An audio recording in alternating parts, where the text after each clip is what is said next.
Sinar cahaya menyinari, Kau sang pencipta alam semesta. Semua yang ada di dunia, semua miliknya dan kuasanya. Ada gelap dan ada terang, ada duka, ada bahagia. Bersabarlah, bersyukurlah atas nikmatnya.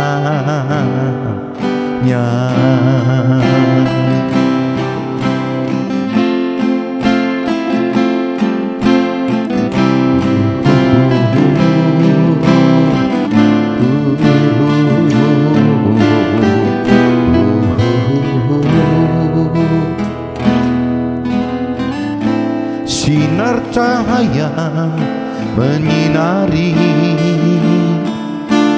Kau sang pencipta alam semesta. Semua yang ada di dunia, semua miliknya dan kuasanya. Ada gelap dan ada terang, ada duka, ada bahagia.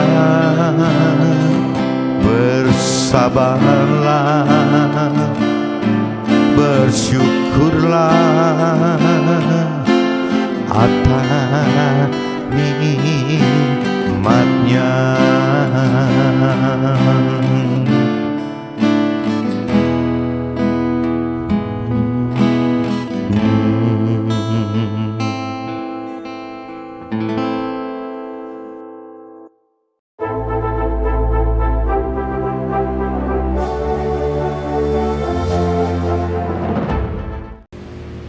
Jumpa kembali di MTT Journey Inspiration of Life. Pagi ini saya coba mau sharingkan teman-teman dengan temanya hidup yang sejati ada di akhirat kekal. Dunia hanya wadah proses kehidupan kita sementara saja. Jadi judulnya itu teman-teman, hidup yang sejati. Kita harus tahu bahwa hidup yang sejati itu adanya di akhirat kekal gitu. Karena memang Tuhan ada di sana di akhirat kekal gitu. Jadi dunia ini, dunia fana ini, dunia sementara ini adalah hanya sebagai proses aja teman. Bagaimana proses kita menjalani kehidupan untuk penentuan posisi kita di akhirat nanti, di akhirat kekal nanti.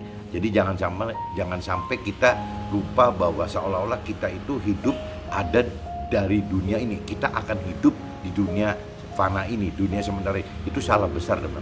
Kita hidup akan ada di alam akhirat. Proses dunia itu adalah proses sementara untuk penentuan posisi kita di alam akhirat nanti. Apa bisa masuk ke dalam neraka, bisa masuk ke dalam surga, bisa juga di surga pun nanti ada level-levelnya juga. Mungkin di neraka juga ada level-levelnya juga gitu. Nah cuman kalau cerita di dalam surga ya pasti ada dua kelompok teman. Ada kelompok surga yang sebagai masyarakat atau kelompok yang masuk ke dalam tim kerajaan Tuhan gitu. Nah ini yang Tuhan kehendaki itu kita harus balik ke akhirat kekal dengan masuk ke dalam posisi surga dan surga yang sebagai tim kerajaan dari Tuhan sendiri. Tuhan inginkan seperti itu teman-teman. Ini saya sudah bacakan temanya teman-teman. Nah ini kita coba masuk ke dalam kitab Lukas teman-teman. Coba teman-teman buka kitab Lukas pasal 4 ayatnya 1 sampai 13. Coba teman-teman baca 1 sampai 13. Judulnya itu pencobaan di padang gurun teman-teman. Jadi Yesus yang penuh dengan Roh Kudus kembali dari Sungai Yordan, lalu dibawa oleh Roh Kudus ke padang gurun. Di situ ia tinggal 40 hari lamanya dan dicobai iblis gitu. Selama di situ ia tidak makan apa-apa dan sesudah waktu itu ia lapar. Lalu berkatalah iblis kepadanya, jika engkau anak Allah, suruhlah batu ini menjadi roti. Jadi iblis katakan seperti itu. Jawab Yesus kepadanya, ada tertulis, manusia hidup bukan dari roti saja. Jadi Yesus timbalin seperti itu. Kemudian ia membawa Yesus ke sungai, ke suatu tempat yang tinggi. Di dalam sekejap mata ia memberikan kepadanya semua kerajaan dunia. Jadi dibawa naik ke atas di tempat yang tinggi. Kata iblis kepadanya, kepada Yesus, segala kuasa itu serta kemuliaannya akan kuberikan kepadamu, sebab semuanya itu telah diserahkan kepadaku, dan aku memberikannya kepada siapa saja yang kuhendaki. Jadi teman-teman mesti ingat teman-teman, harta dunia itu adalah memang haknya iblis gitu. Jadi Tuhan sudah memberikan kuasa untuk harta dunia itu kepada iblis. Jadi kalau kita uber target kita adalah bagaimana mendapatkan harta dunia, ya itu jadi sama aja tidak beda bagaimana kita masuk ke dalam rancangan dan kehendaknya si iblis gitu, bukan masuk ke dalam rancangan dan kehendaknya Tuhan. Ini jelas teman-teman. Jadi di kata iblis kepadanya, segala kuasa itu serta kemuliaannya akan kuberikan kepadamu, sebab semuanya itu telah diserahkan kepadaku dan aku memberikannya. Nah ini yang teman-teman mesti hati-hati, diingat-ingat Lukas pasal 4 teman-teman, ayat ke-6 itu katakan seperti itu. Jadi jangan sampai kita terjebak oleh cuman karena harta dunia saja yang memang itu adalah jatahnya iblis gitu. Jadi buat apa kita uber itu gitu. Jadi jikalau engkau menyembah aku, seluruhnya itu akan jadi milikmu. Tetapi Yesus berkata kepadanya, ada tertulis, engkau harus menyembah Tuhan Allahmu, dan hanya kepada Dia sajalah engkau berbakti. Jadi Tuhan katakan seperti itu teman-teman. Kemudian Yesus katakan seperti itu. Kemudian ia membawa Yesus ke Yerusalem dan menempatkan dia di hubungan bait Allah. Lalu berkata kepadanya, jika engkau anak Allah, jatuhkanlah dirimu dari sini ke bawah. Sebab ada tertulis mengenai engkau, ia akan memerintahkan malaikat-malaikatnya untuk melindungi engkau gitu. Iblis katakan seperti itu, dan mereka akan menatang engkau di atas tangannya supaya kakimu jangan terantuk kepada batu. Yesus menjawab katanya gitu. Yesus menjawab, ada firman, jangan engkau mencobai Tuhan Allahmu. Sesudah iblis mengakhiri semua percobaan itu, ia mundur daripadanya dan menunggu waktu yang baik. Jadi karena iblis tidak mencobai Yesus, akhirnya ya iblis cuma diem lagi, ya menunggu lagi gitu. Nah kita juga mesti sadar teman, iblis itu sering memberikan ujian cobaan kepada kita ya dengan cara seperti itu. Dia selalu seperti harimau yang ompong yang mengaum-ngaum di pinggir kita, yang menunggu kita jatuh ke dalam pencobaan teman. Jadi hidup ini dari pencobaan ke pencobaan terus akan terjadi. Dari ini yang ujian dan cobaan ini yang harus kita hati-hati gitu. Ini saya sudah baca teman-teman di kitab Lukas pasal 4 ayatnya tadi 1 sampai ke 13 teman-teman. Kurang lebih isinya gitu. Bukan cuma Yesus yang mengalami ujian pencobaan semacam ini dari iblis gitu. Ya kita juga akan alami ini teman-teman. Nah ini yang teman-teman mesti sadari, bahwa apa yang Yesus hadapi, ujian cobaan yang Yesus hadapi itu adalah juga akan dihadapi oleh kita juga teman-teman. Kita akan mengalami ini. Jadi banyak sekali ada bicara ujian cobaan soal duniawi, urusan harta gitu. Ada juga urusan duniawi yang berbau tahta gitu. Itu ada semua. Bagaimana memenuhi nafsu-nafsu duniawinya juga. Nah ini terus akan kita alami. Jadi ujian itu bisa berbentuk harta, bisa berbentuk tahta, bisa juga berbentuk nafsu, pemenuhan nafsu duniawi teman-teman. Karena apa ya? Karena gengsi atau karena ya semacam itulah gitu. Nah ini yang harus hati-hati, dan Yesus berhasil itu semua. Bahkan terakhir di dalam firman ini yaitu Yesus sampai menjawab, ya katanya ada firman, jangan engkau mencobai Tuhan gitu. Jadi seolah-olah ya untuk kita terhadap Tuhan itu tidak bisa, kita mencobai Tuhan itu tidak bisa. Jadi kita bisa ya bagaimana hidup taat bersama Tuhan, sehingga ya kuasa Tuhan yang akan ada di dalam kita dalam melakoni hidup.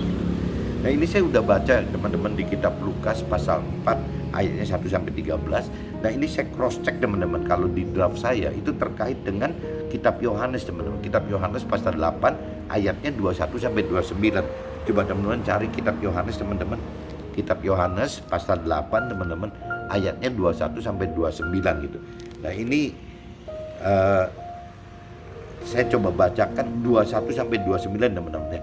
judulnya itu Yesus bukan dari dunia ini gitu. Jadi kalau saya selalu konversikan Yesus itu sebagai firman yang hidup, dan kita bicara saat ini adalah kita pegang firman Tuhan. Jadi ya firman Tuhan bukan dari dunia ini gitu. Jadi apa yang Tuhan perintah peratukan yang ada dalam firman-Nya itu asalnya bukan dari dunia ini, teman-teman. Jadi Tuhan membuat firman Tuhan ini untuk supaya kita bisa masuk ke alam akhirat yang kekal tadi, bukan tinggal di dunia ini gitu. Nah ini yang teman-teman harus camkan gitu, bahwa kita ini berasal bukan dari sini, teman. Kita ini tempat kita itu asalnya ada di alam akhirat, bukan dunia fana ini gitu. Cuman butuh dunia fana adalah tempat proses, hanya memproses kita untuk bisa menentukan posisi kita di alam akhirat nanti gitu. Jadi sementara sekali, cuma 70-80 tahun loh firman katakan bahwa kita hidup ini cuma 70-80 tahun. Jadi kalau kita yang sudah umurnya di atas 55 tahun ya harus lebih hati-hati gitu. Karena ini sudah nggak lama lagi, dan semua orang pasti akan alami kematian, teman. Nggak mungkin bisa menghindar, semua orang akan alami. Nah bahkan ya kita bukan menghindar, justru kita harusnya setelah mengerti kedalaman firman Tuhan yang dalam gitu, dan kita mempunyai level iman yang tinggi, justru kematian itu bukan hal-hal yang menakutkan, dan seharusnya gitu. Ya kematian itu adalah memang ujungnya kita akan ke sana gitu. Jadi tinggal masalah cepat atau lambatnya aja. Tapi kalau kita hidup panjang umur tapi tidak dengan bereaksi apa-apa gitu di dalam dunia fana ini, terus buat apa, teman-teman? Toh ujungnya juga mati gitu. Ya usia yang terpanjang katanya 120 tahun. Jadi tetap aja ada deadline yang mati. Ya kita nggak bisa ngomong kita pengen 90, 100, 110, 120. Tidak ada artinya apabila tidak ada rencana apa-apa gitu dalam hidup kita ini. Ya lebih baik kita umurnya nggak panjang, tapi kita maksimal melakukan perintah dan peraturan Tuhan. Kuncinya di situ, teman-teman. Jadi firman Tuhan bukan dari dunia ini. Jadi teman-teman harus camkan itu, firman Tuhan bukan dari dunia ini. Itu paragraf universalnya gitu. Maka Yesus berkata pula kepada orang banyak, aku akan pergi dan kamu akan mencari aku, tetapi kamu akan mati dalam dosamu gitu. Ke tempat aku pergi tidak mungkin kamu datang. Jadi ini cerita kalau orang yang tidak melakukan firman Tuhan seperti itu. Maka kata orang-orang Yahudi itu karena orang Yahudi waktu itu tidak taat dan tidak percaya Tuhan, teman. Jadi dia tidak percaya bahwa firman Tuhan itu yang istilahnya dengan kehadiran Yesus ini tidak dipercaya gitu. Jadi dianggapnya orang yang tidak percaya gitu. Maka kata orang Yahudi itu, apakah ia mau bunuh diri? Dan karena itu dikatakannya ke tempat aku pergi tidak mungkin kamu datang gitu. Lalu ia berkata kepada mereka, kamu berasal dari bawah, aku dari atas. Jadi kalau orang yang tidak taat firman Tuhan ya dianggapnya dari bawah, teman-teman. Kalau kita bicara yang taat firman Tuhan atau percaya firman Tuhan ya dianggapnya dari atas. Lalu ia berkata kepada mereka, kamu berasal dari bawah, aku dari atas. Kamu dari dunia ini, aku bukan dari dunia ini gitu. Karena itu tadi aku berkata kepadamu bahwa kamu akan mati dalam dosamu. Sebab jikalau kamu tidak percaya bahwa akulah dia, kamu akan mati dalam dosamu gitu. Maka kata mereka kepadanya, siapakah engkau? Jawab Yesus kepada mereka, apakah gunanya lagi aku berbicara kepada kamu? Banyak yang harus kukatakan dan kuhakimi tentang kamu. Akan tetapi dia yang mengutus aku adalah benar, dan apa yang kudengar daripadanya itu yang kukatakan kepada dunia. Ya ini jelas Tuhan Allah yang mengutus Yesus, teman-teman. Mereka tidak mengerti bahwa ia berbicara kepada mereka tentang Bapa gitu. Maka kata Yesus, apabila kamu telah meninggalkan anak manusia, barulah kamu tahu bahwa akulah dia, dan bahwa aku tidak berbuat apa-apa dari diriku sendiri, tetapi aku berbicara tentang hal-hal sebagaimana diajarkan Bapa kepadamu, Tuhan Allah kepada Yesus itu. Dan ia telah mengutus aku yang menyertai aku, ia tidak membiarkan aku sendiri, sebab aku senantiasa berbuat apa yang berkenan kepadanya gitu. Nah, itu intinya itu, teman-teman. Jadi kalau kita baca dari kitab Yohanes pasal 8 ayat 21 sampai 29 ya intinya gitu. Jadi dinyatakan benar-benar firman Tuhan itu adalah yang dari alam akhirat, teman-teman. Jadi apabila kita melakukan firman Tuhan ya berarti kita masuk ke dalam rencana gitu, masuk ke dalam alam akhirat, bukan di dunia sementara ini. Jadi saya sudah bacakan dua posisi ini, teman-teman. Jadi di kitab Lukas. Saya baca draft saya gitu di kitab Lukas 4 ayat 1 sampai 13, dan juga di kitab Yohanes 8 pasal 8 ayat 29 teman. Saya udah bacakan semua. Nah, ini coba saya masuk ke dalam sharing yang saya pribadi teman-teman. Saya coba bikin draft gitu. Saya coba bacakan draftnya. Saya bikin judul yang tadi, hidup yang sejati ada di akhirat kekal. Dunia hanya wadah proses kehidupan. Jadi teman-teman jangan sampai merasa bahwa tujuan akhir kita adalah dunia yang sementara ini, teman.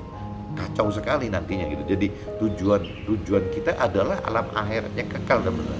Adapun dunia yang sementara ini, dunia fana ini adalah proses gitu, wadah proses untuk menentukan keberadaan kita di alam akhirat ini posisinya di mana gitu. Nah, di alam akhirat kita dikatakan ada neraka, ada surga, teman. Nah, neraka itu dengan berbagai level, yang namanya surga juga dengan berbagai level gitu. Nah, bagaimana pasti kita kan menginginkan masuk ke dalam surga, teman-teman. Nah, kalau kita masuk ke dalam surga berarti ya wadah prosesnya sekarang. Wadah dunia ini adalah wadah untuk memproses bagaimana bisa mendapatkan kedudukan kita di alam akhirat, di dalam surga gitu. Nah, ini saya coba bacakan teman-teman. Pengenalan dan pengertian akan firman akan selalu berkembang dengan perubahan-perubahan, di mana pada saat kanak-kanak rohani kita identikkan Tuhan dengan hal yang terkait dengan harta. Jadi saat kita masih kanak-kanak rohani, kalau bayi rohani mungkin belum mengenal apa-apa teman-teman. Kalau cerita kanak-kanak rohani, ya kita identikan Tuhan itu dengan hal-hal yang sifatnya harta, teman. Seperti tadi di kitab Lukas juga kan Yesus dicobain seperti itu gitu. Jadi pertama waktu kita kanak-kanak rohani, dari bayi rohani yang nggak ngerti apa-apa, yang saya kategorikan anggaplah umur 0 sampai 20 tahun itu masih bayi rohani. Nah, waktu 20 ke 40 tahun ada asumsi kita anggap bahwa Tuhan itu identik dengan harta, teman-teman. Jadi semua pengennya begitu, dan biasanya ini tercermin di dalam kitab Perjanjian Lama gitu. Kalau kita bicara di kitab Nasrani, di Alkitab gitu, terdiri dari 2 Perjanjian Lama dan Perjanjian Baru, dan itu tercermin teman-teman. Di Perjanjian Lama itu tercermin bahwa masih anak-anak rohani gitu. Jadi bagaimana mengharapkan Tuhan dengan hal-hal yang berkaitan dengan harta gitu, dengan tahta seperti itu gitu. Nah, ini kalau kita lanjutkan lagi gitu ya. Jadi pertama harta, dan saat remaja rohani berarti meningkat nih teman, dari bayi rohani yang tidak ngerti apa-apa masuk ke kanak-kanak rohani, kanak-kanak rohani mulai masuk lagi ke dalam remaja rohani gitu. Nah, saat remaja rohani mulai teman, bukan cuma sekedar harta yang diharapkan gitu, ya, tapi juga tahta juga teman, menghendaki tahta gitu.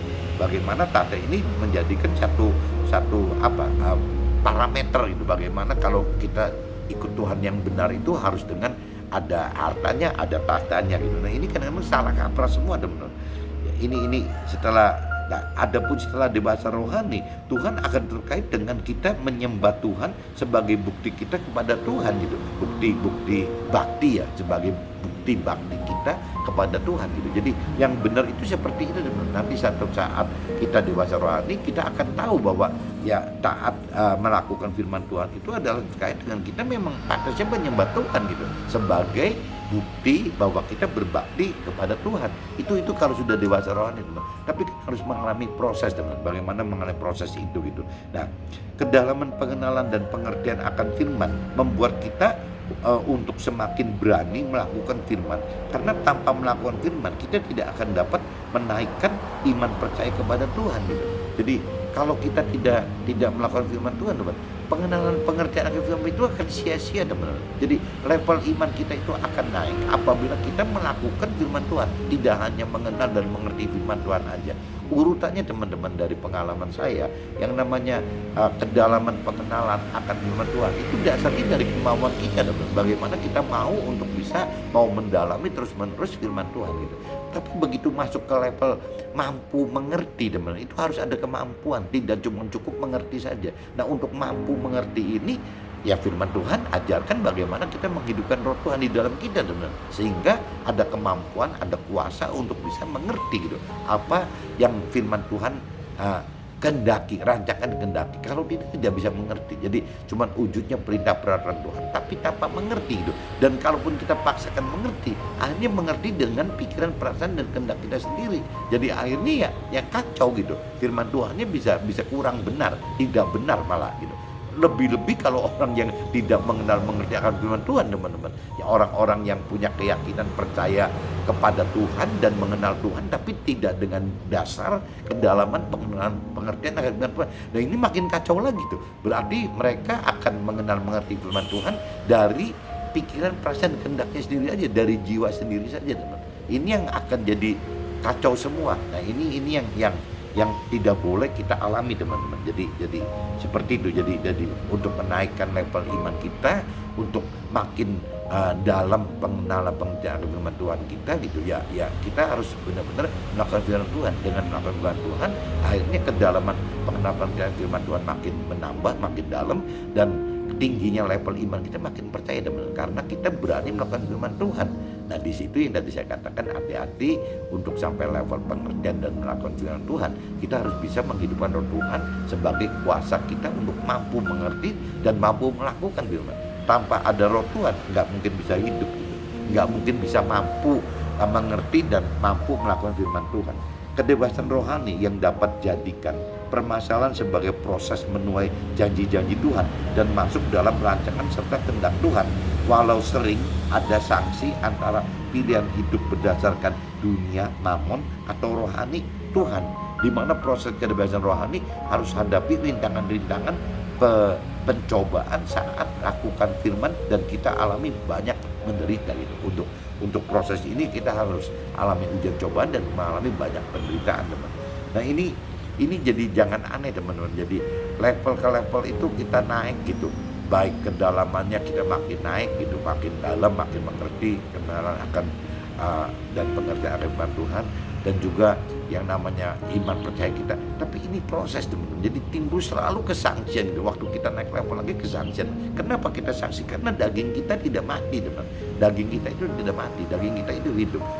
Justru daging dihidupkan itu oleh Tuhan dengan maksud supaya kita bisa mengalami proses penyempurnaan. Makin sempurna gitu, makin serupa, makin seperti sempurna seperti yang firman Tuhan perintah peraturkan gitu.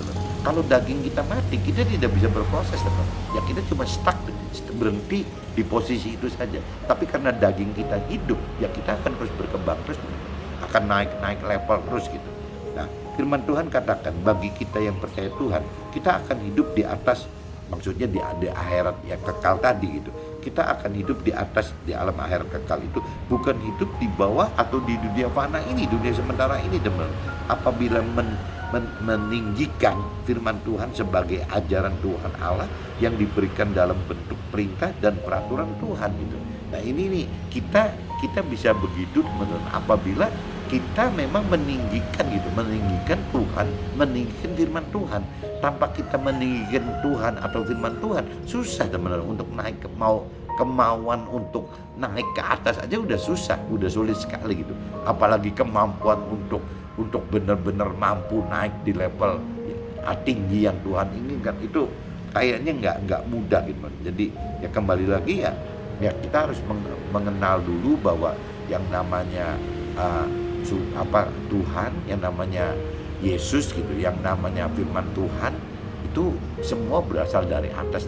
Jadi kembali lagi yang seperti judul ya, bahwa dunia hanya wadah proses kehidupan kita untuk menentukan kita di alam akhirat yang kekal nanti. Jadi jangan berhenti, teman-teman. Banyak orang yang berhenti di dunia ini gitu, mengandalkan dunia itu sebagai apa sih, jadi seperti jaminan, teman-teman, jaminan bahwa dia akan hidup selamat itu ya dengan jaminan dunia ini.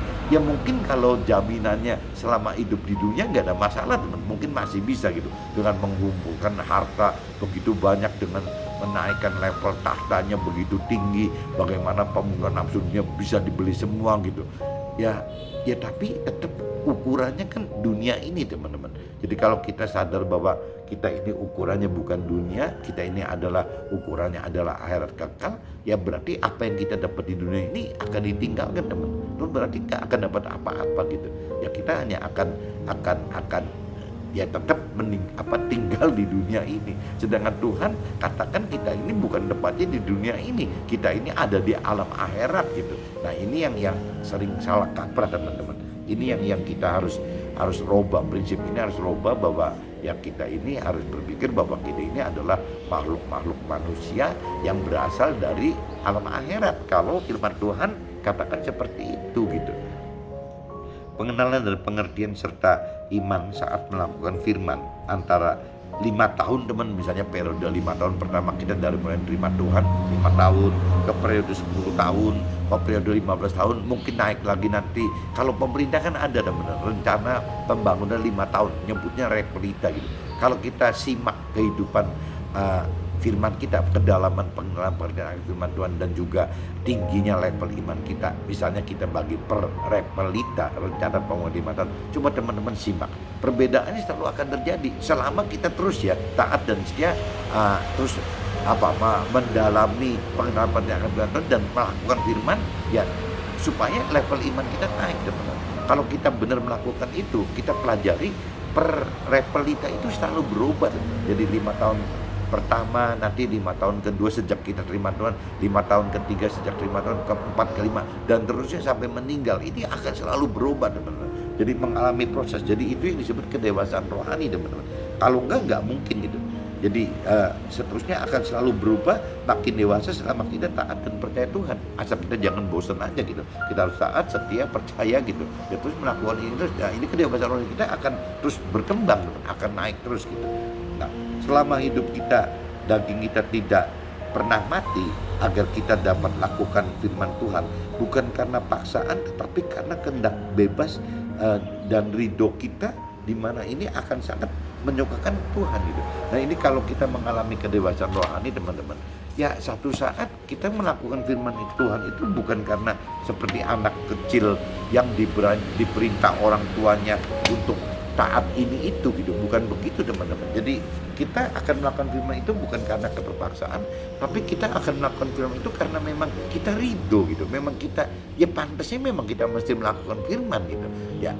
Dan hal-hal yang bukan keterpaksaan ini yang ridho ini justru ini sangat-sangat menyukakan hati Tuhan teman-teman. Jadi ya itu kembali kita butuh proses, butuh waktu gitu, bagaimana mendalami firman Tuhan itu dari repelita tadi ya. Bagaimana 5 tahun pertama setelah kita terima Tuhan, kita belum ngerti apa-apa, mungkin kalau proses kan berarti masih bayi rohani gitu. Nah, terus berkembang lagi mungkin teman-teman 5-10 tahun ya, 1 atau 2 repelita berkembang masuk ke dalam kanak-kanak rohani. Nah, berkembang lagi teman-teman 5-10 tahun lagi, mungkin 15 tahun masuk ke dalam remaja rohani gitu. Nah, nanti ujung-ujungnya kita masuk ke dalam kedewasaan rohani dong. Nah, kalau udah bicara kita masuk ke dalam kedewasaan rohani yang dewasa, yang maksimal gitu, ya kita tidak pernah, kita akan mulai tahu gitu, dan kita tidak pernah akan terikat dengan apa yang hal-hal yang duniawi ini gitu. Karena pengenalan pengertian firman Tuhan kita udah jauh berubah. Level iman kita terhadap percaya kepada pribadi Tuhan pun sudah jauh berubah. Jadi akhirnya kita, target kita bukan seperti yang waktu Yesus diuji coba oleh iblis setelah puasa 40 hari itu. Itu kan semua kan yang diuji coba sama iblis itu kan cuman hal-hal duniawi. Karena iblis katakan bahwa memang dunia itu ada milik dia gitu. Tuhan berikan kuasa untuk iblis untuk menguasai dunia ini. Jadi kalau kita lupa, kita tidak mengenal, tidak mengerti bahwa dunia ini adalah memang haknya iblis, ya kita seperti menyembah iblis sebenarnya. Apabila kita berfokus hanya duniawi saja, ya tidak bedanya kita mencari iblis untuk mendapatkan hal-hal duniawi tadi gitu. Dan itu pasti didapatkan gitu. Kalau kita memang kita mau cepat gitu, mau cepat hanya bicara sukses duniawi saja, rasanya tidak perlu pakai jalurnya firman Tuhan gitu ya. Jangan-jangan mengikuti cara-cara iblis pun kita bisa mendapatkan sukses duniawi teman-teman. Nah, kalau versi Tuhan kan tidak gitu. Versi Tuhan itu adalah targetnya bagaimana kita mencapai keselamatan akhirat teman-teman. Jadi Tuhan katakan di firman yang lain gitu, bahwa bagaimana caranya kita carilah dahulu kerajaan Allah dan kerajaan Allah dan kebenarannya, baru yang lain-lain Tuhan akan tambahkan. Nah, kalau di cerita iblis beda teman. Dia langsung menawarkan diri, ya kalau mau mendapatkan gitu kan harta, tahta dan nafsu duniawi, ya nggak salah bahwa orang itu mencari mencari iblis itu nggak salah gitu, karena memang dia yang punyanya dunia gitu. Nah, tapi kalau cerita versi Tuhan beda ya. Kalau Tuhan memerintah kita gitu dengan cara bagaimana kita mencari dulu gitu, harus mencari Tuhan gitu, mencari pribadi Tuhannya dan juga kebenaran firman Tuhannya gitu ya, supaya ada guidance gitu, kita bisa masuk ke dalam alam akhirat dengan keselamatan seperti yang Tuhan inginkan. Nah, kenapa kita butuh mencari Tuhan dan firman-Nya gitu? Ya karena kembali lagi gitu, kerajaan surga itu adalah milik Tuhan, pribadi Tuhan, berarti kita harus bisa menghidupkan pribadi Tuhan. Nah, cara menghidupkan pribadi Tuhan, ya bagaimana menghidupkan roh kita, roh Tuhan di dalam roh kita gitu. Jadi bagaimana kita hidupkan. Banyak orang dunia yang tidak mengenal teman-teman bahwa di dalam kita itu ada roh gitu. Ada kekuatan roh, bukan cuma tubuh dan jiwa saja, tapi ada roh. Tapi banyak orang yang tidak mengenal, tidak mengerti bahwa di dalam kita itu ada 3 unsur tadi, bukan 2, bukan tubuh dan jiwa saja, tapi ada tubuh, jiwa dan roh gitu. Nah, ini yang sering salah kaprah teman-teman. Nah, kalau unsur roh kita tidak dihidupkan, ini roh Tuhan ini jadi tidak punya wadah teman-teman. Padahal Tuhan di firman katakan bahwa Tuhan itu menaruh roh Tuhan itu ada di dalam kita. Teman-teman muslim sering sharing gitu, katanya namanya nur gitu. Nah, kalau orang Nasrani katakan, firman Tuhan katakan itu namanya Roh Kudus gitu. Nah, Tuhan itu sudah memberi roh Tuhan, Roh Kudus kepada setiap kita teman-teman, di dalam roh kita. Nah, kalau roh kita tidak dihidupkan, terus Roh Kudusnya mau di mana? Berarti nggak ada tempat untuk Roh Kudus bernaung di dalam kita gitu. Nah, ini yang setelah pengenalan pengertian firman Tuhan kita lebih dalam, kita akan tahu bahwa di dalam kita itu ada roh gitu. Jadi bukan cuma jiwa dan tubuh aja, tapi ada roh. Nah, waktu kita mengerti bahwa di dalam kita ada roh, nah mulai kita bisa menghidupkan roh Tuhan, Roh Kudus itu di dalam roh kita, sehingga nanti kita hidup bukan dengan 2 unsur, bukan dengan tubuh dan jiwa saja, tapi kita hidup dengan 3 unsur gitu. Ada tubuh, ada jiwa, sama ada roh gitu. Nah, ini yang setelah roh ini masuk, roh Tuhan ini melalui roh kita yang akan pengaruhin jiwa dan tubuh kita teman-teman. Jadi akhirnya tubuh dan jiwa kita bukan tertinggal di dunia gitu, karena roh Tuhannya kan dari alam akhirat gitu. Jadi akhirnya roh Tuhan ini yang akan membantu menarik kita dari dunia, dari jiwa kita, roh tubuh kita yang di dunia ini yang lebih sifatnya daging, lebih bertahan di dunia, ditarik tuh teman-teman masuk ke dalam ya alam akhirat yang Tuhan rancangkan dan kehendaki untuk kita teman-teman. Jadi bedanya di situ teman. Jadi kita harus benar-benar menghidupkan roh Tuhan di dalam kita supaya roh kita itu menarik jiwa dan tubuh kita ke dalam jalan yang Tuhan rancang dan kehendaki, yaitu sasarannya bagaimana kita mencapai ke alam akhirat yang kekal teman-teman. Nah, ini yang sering teman-teman kalau yang punya keyakinan ini, saya sering katakan bahaya sekali gitu, karena lebih baik belum mengerti akan Tuhan saat ini daripada punya keyakinan bahwa dia percaya Tuhan dan mengenal Tuhan tapi dengan cara yang tidak benar. Ya, kenapa tidak benar? Karena dia percaya dan mengaku mengenal Tuhan dari persepsi, pikiran, perasaan dan kehendaknya jiwa dia sendiri, jiwa manusianya, bukan karena pikiran, perasaan, kehendak dari jiwanya Tuhan gitu. Nah, kalau jiwa Tuhan kan adanya di firman Tuhan. Jadi kalau selama kita tidak menguasai firman Tuhan, kita tidak pernah akan tahu apa jiwanya Tuhan itu, apa yang Tuhan pikiran, perasaan dan kehendaki untuk kita. Nah, ini bahayanya di situ teman-teman. Kembali lagi, kalau kita mau percaya Tuhan, kita benar-benar mau mengenal, mengerti akan Tuhan, kita benar-benar mau melakukan perintah peraturan Tuhan, ya tidak bisa lepas kita harus punya kedalaman mengenal, mengerti akan firman Tuhan, dan juga harus menghidupkan roh Tuhan supaya kita mampu mengerti firman Tuhan dan mampu melakukan firman Tuhan. Tidak ada jalan lain teman, harus ke situ. Kalaupun kita seperti itu yang saya alami, rencana pembangunan 5 tahun ini dalam hal rohani ini terus berubah terus kok teman-teman. Kita ini memang daging kita tidak mati gitu. Jadi 5 tahun ke 5 tahun itu kita berubah terus, dan kita selalu ketarik ke dunia ini gitu ya, karena lingkungan kita, masyarakat kita itu duniawi semua gitu. Keluarga kita juga banyaknya duniawi semua gitu.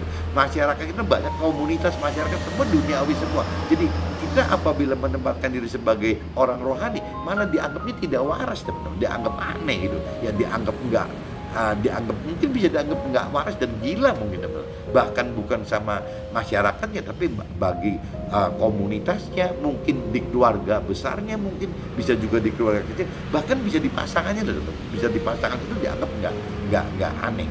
Bisa juga orang tua dianggap aneh oleh pasangan dan anak-anaknya. Tapi sebenarnya bisa juga kalau anak-anak yang tergerak gitu, ya anak-anak bisa dianggap aneh oleh orang tuanya.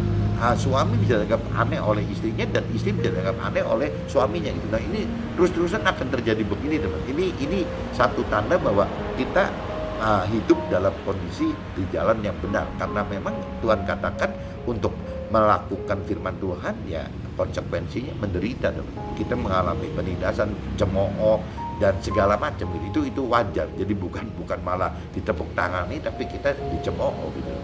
Mudah-mudahan hari ini sharing teman-teman bisa bisa ditangkap.